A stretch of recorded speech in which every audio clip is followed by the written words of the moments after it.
Homes in ruins, crippled infrastructure and civilians killed as they were waiting for the morning bus. It's more than a week since full-scale fighting returned to eastern Ukraine after months of relative respite. Roman Kosarev has met with some of the residents who are again adjusting to life under fire.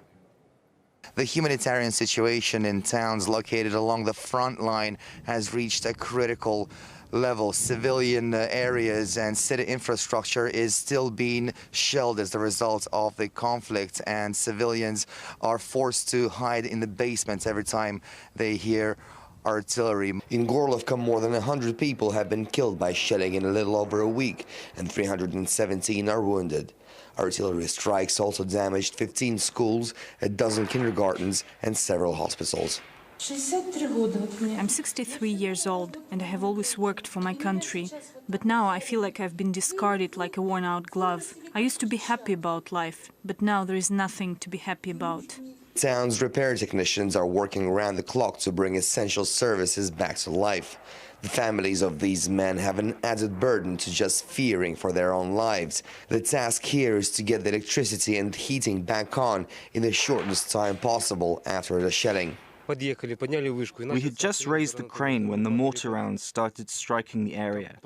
The anti-government forces told us to hide in their bunker. When the shelling ended, we came out and fled. We're coming under fire every day, and we have to keep working in these extreme conditions.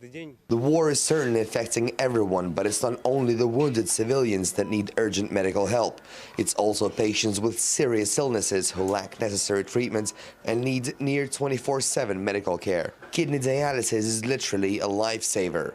Russia's been providing urgently needed medical equipment for water in Gorlovka, and RT helped deliver it. If the patient doesn't receive kidney dialysis, he will die. If he doesn't receive enough, he will also die. Unfortunately, some have already died.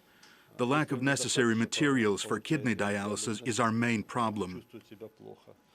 This hospital initially had over 70 patients that regularly came in for kidney dialysis, but that number shrank by half after the war began. Some were able to relocate and some weren't able to get the treatment in time and didn't survive. It's lethal if we don't receive it on time, so we're forced to go to hospitals while they're bombing.